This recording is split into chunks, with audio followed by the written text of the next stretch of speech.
Well, hello there. Trusty old Crow back again to do another one of my custom corner videos. Playing some crew in the background because turn it down a little bit. Having a nice relaxed Sunday morning, working on hobbies. Thought, there was a lot to discuss this weekend. There's still more to be coming. I talked enough about the release wave and the ninjas and the problems I had on Thursday. My own problems, my own monsters, my own creations, my own solutions will come. But you saw that I managed to get my clutch. That was my big pow, right? Clutch. Original 13. Beautiful figurine. Love every aspect of it. Should I have done a review on it? Yeah, maybe. He deserves one, but I don't have the vamp yet. And when I get the vamp, I'll have him again. And that's when I'll do a review. For now, he's a cheat code at best, right? But he's my original 13. Had to have him. Glad to have him in the collection. But what am I working on today? Well, before I show you where my 788 fire team went and what backgrounds I'm working on, I will give you a full layout on the materials I'm using and the approaches I'm using. I pulled some stuff in to show you a proper tutorial, I guess. Not tutorial. That sounds like I'm teaching you something. An explanation, I should say. A process video. There you go. It's a process video on how I'm approaching my 788 and my backgrounds. But I wanted to quickly talk about this weekend. Okay, so this weekend our buddy Aaron, the toy enhancer, and I had a scheme going since Friday night with 3-star draw, and we all got together and we just had a blast with our very first live three together. The first time the three of us have ever been together. For me, it was my first collaborative live where I was a guest. That in itself was a milestone for my channel. I thought so. And for 3-star draw, it was also the first time he and I got to meet. I was very happy about that too. But moreover, we got to chat like old friends. And even though we were relatively new friends, me and Aaron have been friends for quite a few months now. I wouldn't say a full year, but we've been friends for months now through YouTube. And 3-star draw is somebody I very likened to. It's the three of us would have played together well as kids with our Joes.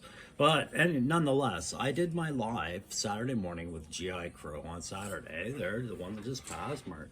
And getting back into the routine of things, and I had spoken to Aaron, and he was at Toylanta, and he was doing his full cosplay as the Cobra officer, and we kept it kind of hush-hush, and I haven't figured out how to edit the video. I'm going to try it again today now that it's up in my channel stream for me to manage.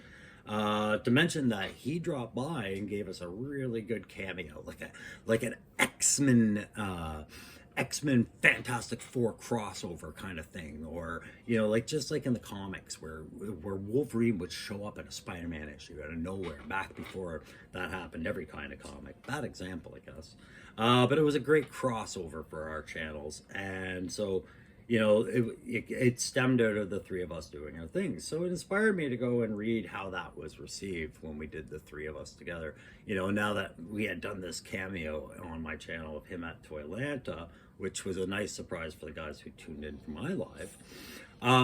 And we got some good feedback, said we should do it again. And I've said that to Aaron as much in a text we just talked about this morning, because he's going to do another live today at 2 p.m. He's going to show us another Toylanta day that he's had. He did that yesterday after he popped in on our live. He did one of his own, showed us a bunch of stuff he was getting over there, and he's got some big plans today, guys, so tune in to him today at 2.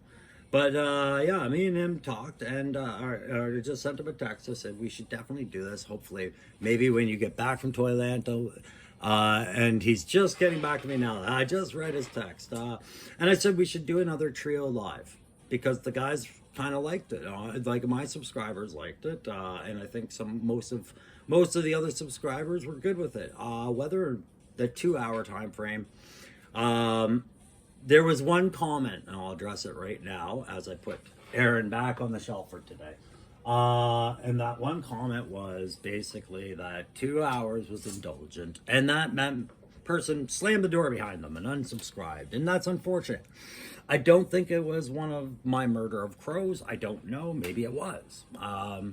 Didn't show up in my numbers, and I'm not going to give that more light than it deserves. I just wish the person hadn't slammed the door on their way out. But is over 2 hours indulgent? Absolutely. Is not the whole channel idea indulgent? We are talking about toys. We are talking about GIJoe toys, which means they have a broad spectrum of approaches to how we talk about them. I'm going to turn down the crew now that Home Sweet Home's over. We are three big fanboys who have met through YouTube. It's our first time talking to each other live. Yeah, I think everything about all of this is indulgent. Of course it is. So if 2 hours is too much for you guys, just remember, we're not offended if you leave and watch it on your own time or leave it. It's just not for you to stick around that long. Nobody's going to get offended. But please don't slam the door on your way out, okay? If you're leaving and you're not coming back, please, it's fine. It's not for you. But that kind of commentary doesn't serve anybody. Doesn't serve you either. Okay, so yeah, appreciate it though. I appreciate the comment that it seemed indulgent and that turned you off. So I did say to Aaron, hey, maybe we need to dial the time down that we do this. We need to control that. I don't know. Who cares about the first video? That's three guys having a good old time, right? And that's all I wanted to say about it. It was just not, not an apology. Oh, how un-Canadian of me. No, it's not an apology. It's a thanks for the comment. That's all I need to put the power to it. So, and that was made on the comment on the live. I think it's on Aaron's channel. But guys, 2.5 hours of great talk between us, as we saw it, and as a lot of you saw it. So, and you have the power to tune in later to control exactly how much you do. You have the power to turn YouTube off. I don't know what power we're expected to have over your own viewership, but we're happy to contribute. But there's so much responsibility I think we're going to take on for it. So there, okay, maybe I said a little bit more than I meant to. Hey guys, you know what else I'm going to talk about today? I'm going to talk about my trip to Paris and England a little bit, and I'm going to show you all the progress I've been making on my 788 conversions and what I've been using to do the make my Python patrol into my new 788 kill team kind of thing. It's an assault troop, basically. It's an assault troop squad. So, yeah. I have about, what am I looking at right now? Definitely 3 to 4 to 5 conversions on the go, just thematically fitting into this. But this one was the Python patrol officer that was green with the Argyle. And between him and the other officer, it was a simple matter of kit bashing and then picking parts to do it with. But I'm going to talk about that in a second. There you go. That's a shot from the catacombs in Paris in the background there, me doing my crow symbol, and a family friend was taking a picture of that for me because I couldn't master it with taking the photo with my teeth. Nothing was working out there, guys. So yeah, at the catacombs, I thought, what a great crow logo, eh? Maybe I'll make that a background or something for my channel. I gotta figure out how to tailor my channel a little bit. So I'm gonna talk about that. I mentioned Aaron's live and things like this. And I mentioned that it was like a comic book crossover, right? So even more why we're going to do it again. And Aaron does want to do it again. I just talked to him about it.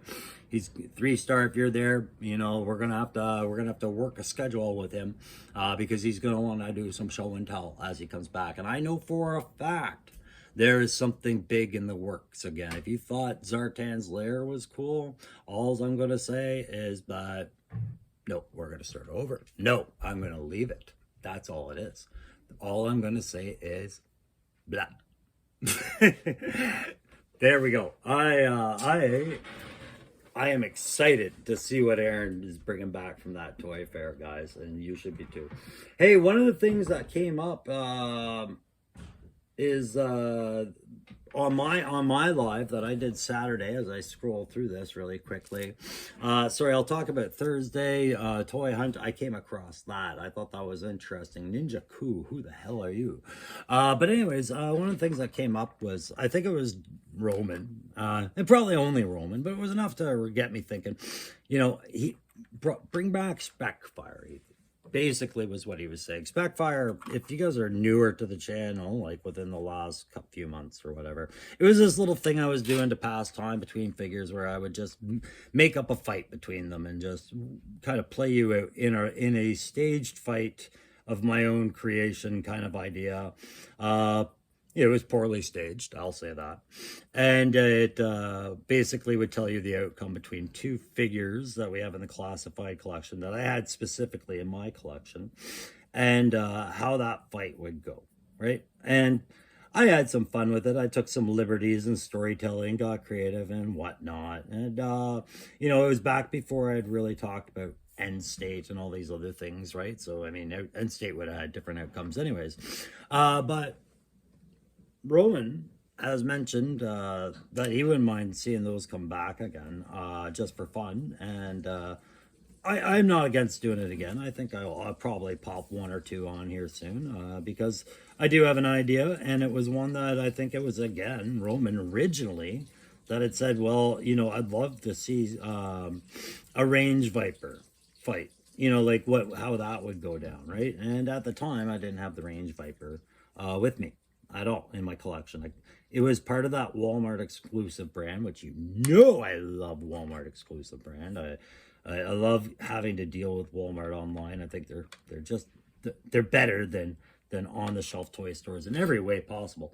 And sarcasm is something that may not be expressed well here, so I'm just going to ensure that that's understood. Anyways, so I didn't have a range viper, but I have one now with the 788 that I'm working on. You know, I've got them.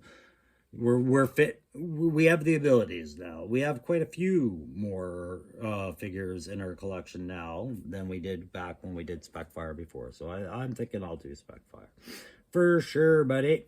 Just for fun. And I've got a new approach to it too. One of the things I'm considering is calling it, you know how I feel about Snake Eyes. I think Snake Eyes is a lot like Wolverine and Deadpool, where you have too much of them and now you get a little tired of seeing them show up everywhere. And that's kind of how I feel about Snake Eyes and Classified. So I've reduced it down to just my retro Snake Eyes in my collection. All other Snake Eyes went into conversions.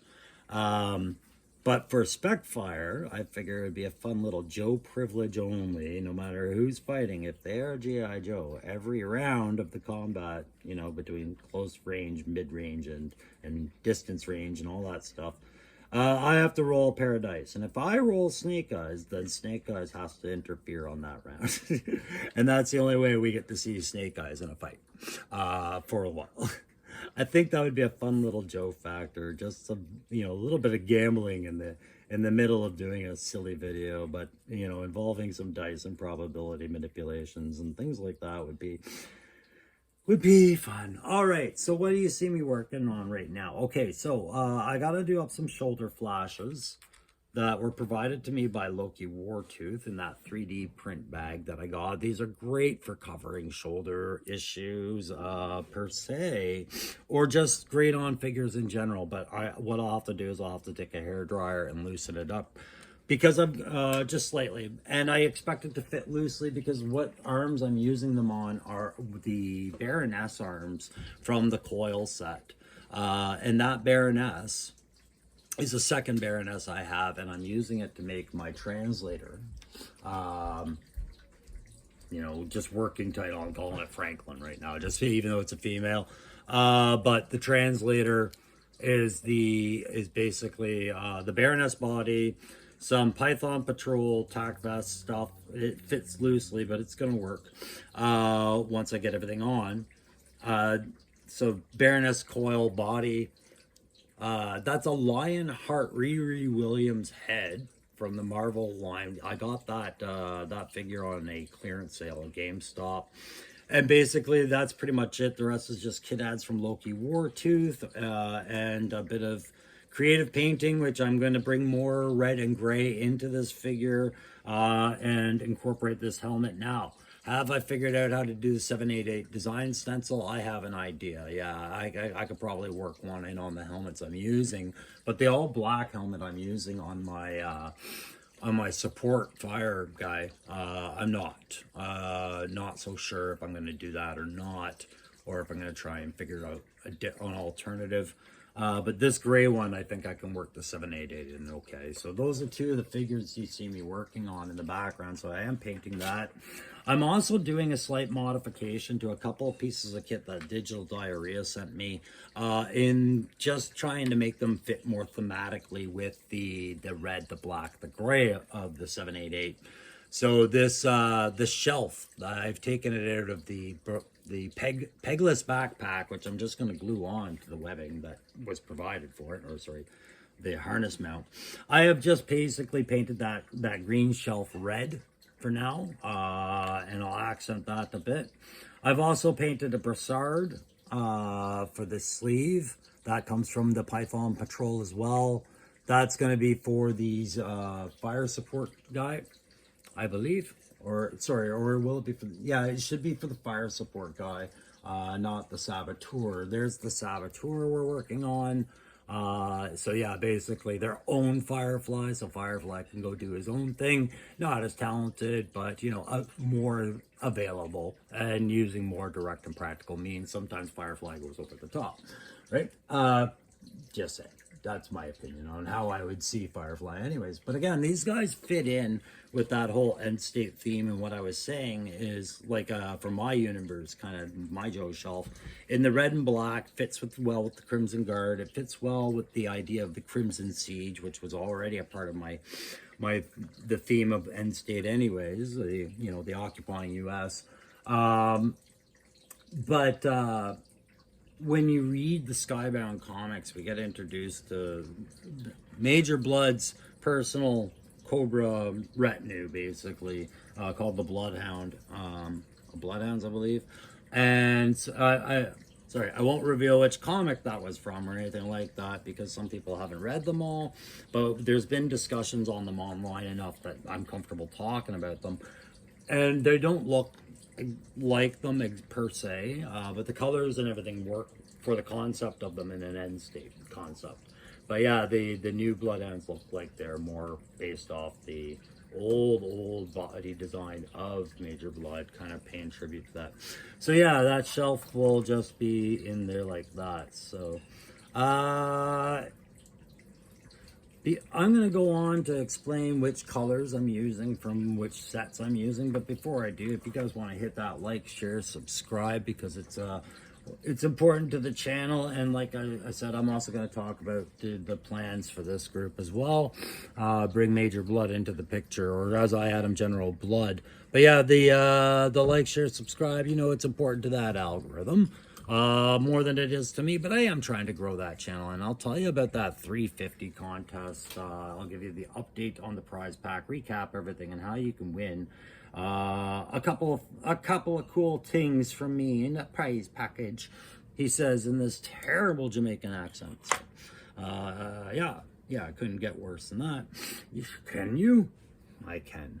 Okay, so for my matte black, that's what I'm using to do a base with a lot of the 3D print parts. No matter what color they're going to end up, I'm going to do a matte black. So this one is going to my fire support trooper. It's like a AK-74, like a heavier version of an AK assault rifle, a Warsaw pack support weapon, much like the Saw. It would have a larger mag capacity, lay down heavy fire, supporting fire, things like that. But moreover, it's Warsaw, so it fits with the other AKs in the line that Cobra is known for carrying around, right? So interchangeable ammunition concepts at play there. So for anything flat black on the figure after it's primed, or for 3D parts, I am using either it is a Army War Painter black, matte black, which I find is really good. One coat is usually all I need for that after it's all been, you know, if I primed it properly, or if I'm doing a right transition over another color properly, yeah, one coat. But for the grays, I'm using a mix. So the grays that you see me using now, this gray was already part of the forged kit of that gridiron kit that Digital Diaries sent me. And these grays are already a part of the Loki Wartooth resin that is sent with the 3D part. So grays I'm talking about are the ones that I'm applying over figures, such as the ones on the webbing here on this guy. If you see the higher point gray on there, I apologize for my lighting situation. I should have been more prepared with lighting. But yeah, you can see how I've got grays highlighting his webbing. That's all the grays I've applied there. The other colors I've applied have been the reds. But the grays are always a mix of me trying to extend life out of certain paints. So more recently, the last few projects have been a Vallejo game color Stonewall gray. I find that's a nice light gray to work with. And because it's a good acrylic, it's a one-touch, good go kind of paint for that. But I'll blend in, if I want it darker, I'll blend in some of my model air paints that I've been sitting around just to work that tone up to the gray color I want, right? So I'll do that. So those are getting from Vallejo. Okay, Vallejo is the paint that most game miniatures transition into after they grow out of Games Workshop products. There's a nicer way I could have said that. I wish I'd find the nicer way, but that's the most direct, right? Like, you start off in Warhammer 40K or Fantasy Battles or whatever game you're playing. You get introduced to Citadel products on their shelf, and you buy them, and you get pretty good acrylic paint at a high price point, but at a lesser price point and much higher quality. You get products like Vallejo, Game Color, Model Air, things like that. There's a bunch of other ones that I'm not using currently. I'll talk about in other videos. The last color you see me using right now, the one that I just did the shelf on and just put it in upside down, didn't I? No, it's upside right. And these shoulder flashes, and on the actual figures themselves, you see me using this model color, just straight up red, number 70.926, model color 70.926 red is the one that I've got straight up. Now I might try and see how I can bring that red up even more. I might apply a wash. I do have some leftover Citadel washes here, one of them being Caribou Crimson, which I would apply to just bring up the green in that armor, the ridging details, the Cobra logo, what have you, and then possibly dry brush a deeper red, possibly this scarlet red in to get it darker, to match more what the officer has going on with his reds. I feel like that might be too dark for his reds. I might be better off just leaving it with a dry brush of the original model color. This might be a red I do for other reasons, like accents. But yeah, I instantly saw that it was possibly too red for what I was using. But again, I know that that paint will come into play on things like small detailing or accessories. A deeper red might be needed. So Paris, I should talk about that and talk about the background before I sum it up. So there we go. Here's your lineup of all the 788 guys I'm going to be working on, plus the originals there, blah, blah. Thanks again to, I keep wanting to call them Mute, but Hush TV or Mute TV. Oh my gosh, I gotta look in the comments again. Jay, who I got the 788 from, who's trying to do the nicest things and he's got a couple of figures he and I are going to talk about when he's all healed up, and I'll pick up off of him. I'm happy to do that. He's making the things accessible to me that normally aren't, and I appreciate that. But yeah, he hooked me up with the 788, and I just wanted to expand on them more because finally I had that Range Viper, but that Range Viper's grenade launcher that I got was a little warped, and needs some good good loving with hot water and straightening. But you know what else? Loki Wartooth sent me an even better one for him, and I think I'm going to use that for him. Oh, Loki, thank you for that. I knew when I hung on to this part that there would come a day, and it wasn't going to be hardball that would make me inspired. It was this need for a better grenade launcher. So yeah, I talked about that. One of the things, yeah, I'm just going to talk about a couple of random things, and then I'll get into the other projects here. Yeah, I noticed on Aaron's live stream the other day, he passed by all these booths. You guys know I'm hoping to go to Joe Fest. I saw the deals Aaron has gotten on some stuff, and you'll have to watch his stuff. I'm not going to talk about his finds on my channel. I'll just mention that things he saw when he was there was these the his tactician. Now you guys know I was really kind of making a point last week about how it wasn't right that his HasLab figures were worked into the figure line for the regular edition Joe Classified collection. It really kind of put collectors in a corner as far as whether they should or could get the his tank.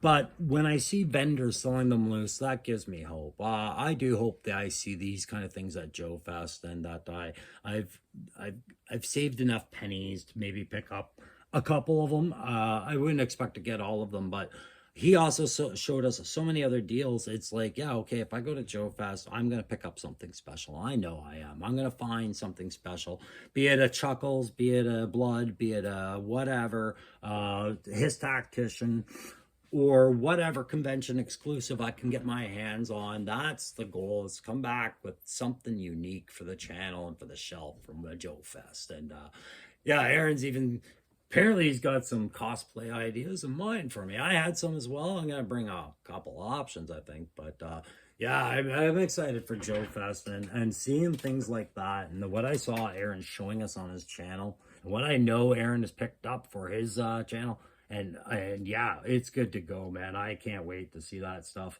So I'm very excited. But I worked on some backgrounds, and I talked about on my live. I talked about Specfire just now and how much fun I'm having doing some backgrounds, and they're inspired. But here's that trip, right? I took a trip to London. I only took a few pictures like this, but I sent these to Aaron a couple of trips, a couple of pics of what he sent me back when he sent me those Cobra Infantry for my classified. He also threw in some O-rings there. So we made sure that I took them with me. I took them to the whatever, London and Paris, and took some on-site photos there of London. And, we went and had high afternoon tea. What a privileged event that was, and they were lucky to be invited because my balls, man. That's the most Downton Abbey I've ever been in my life, and yeah, I'll never do it again. But my wife and her friend and our kids really enjoyed it. Great time. They very interesting selection of foods and teas and things like that. But moreover, we went and saw Phantom of the Opera, and there Emerson was, and made his cameo in a video. And when we got started here answering questions about Joe, but there we are outside Phantom of the Opera. And yes, of course, I look like I belong at the opera, don't I? But yeah, great show and had a good time. Yeah, oh my gosh, I found out what possibly the Vala name came from before it got into toys. Yeah, but that was all I discovered in London. Oh, yeah, no, sorry. Not meant to offend, but I laughed. I was like, Valadares. What's that sound like, Valadares? Okay, so off to Paris. My hotel is in here somewhere, right? Our entrance to the hotel. Where was it? It was one of the side doors. Maybe I got it blocked off by window. But this was our view as we stepped out of our hotel day or night in Paris. But of course, I took these guys with us again. And yeah, the Louvre, all that other stuff. But it got me thinking about the backgrounds at home. And yeah, this thing. There's this little nub. If you go to the Louvre in Paris and you're sitting where we were, just outside the main entrance by this, by the triangle, just facing this way, if you go this way, towards where the buses and everything are, at some point you come across this brass nub that's just embedded into this one tile. No good reason for it to be there, nothing else like it. It's not a pattern down the road. You know, if you look down, you see no other brass nubs like it, right? So I was like, oh, okay. Well, maybe they just used it to nail down a sidewalk tile that's bouncing down, right? Like something's wrong. And I was like, what an absorbent way to do it. But then you get thinking about books like the Da Vinci Code and shit like that. And you start wondering, what's the story of the brass knob? What's down there? Right? Enough to get a bored guy digging, right? Because we were waiting. I was out there a while waiting for the wife and everybody to finish up their Louvre experience while my poor bastardly knees gave me a hard time, and I smoked cigarettes and rage at my own body. Thought about those mysteries. Thought about this. Heard about this when I was in Paris. Read the feedback, or saw the feedback and the initial jerk responses, and was like, by jerk, I should say, knee-jerk responses, and I wasn't impressed, but I'm excited about this thing. There's a few reasons I'm excited about this thing, but I'm going to mention them when I see it closer to coming to the channel. But yeah, I'm coming to Joe Fest. There's me in the catacombs of Paris, goofing off, being a clown, talking to, you know, people who've never even heard of Joe. That was what I found out in Paris in England, is nobody knew where to point me in the right way to Joe. But there was a toy stores somewhere in the town, but I never had enough time to go get any time there. But the boy got to go to M&M stores and candy stores and all kind of stuff with his little friend, and that was good enough for us. But the catacombs were probably the highlight of Paris as I saw it, not the Eiffel Tower, and I wondered what mysteries lay there. But yeah, hey, look there, and I found a crow in Paris that worth taking a picture of while I spent my morning out there having a cup of coffee in the dirt. And I thought about what cool diorama potentials some of these sites were, right? Those boats is on the Riviera, perhaps an Arc de Triomphe assault. But this is the stuff that really impressed me, guys, that I'm working into my backdrops now, is some of the graffiti I saw on the Paris streets. Just the way Paris presents itself. Yeah, it's a city I love. There's some hearts and stuff, but it's a city of protest. It's a city of expression for sure. And just it inspired me to really work up more of that Wolverine concept of, you know, the city graffiti, disarray, outrage, kind of all that stuff, and just how well that can be expressed in other ways along different walls and things like that, and just how far they can go. So I kind of wanted to try my hand at that a little bit more this week. So I've slapped together using an IKEA shelf that long since fell off my wall in the college days years ago. For some reason, it's been sitting in that wood pile saying, do something with me. And I was like, fuck no. But now we're going to turn that into a sidewalk with a row of I think it's just going to be a chop suey house or cafe entrance, and maybe a window somewhere, or upper level where, like, just up to here, keep it a bit this high, but just some maybe bedroom windows up here.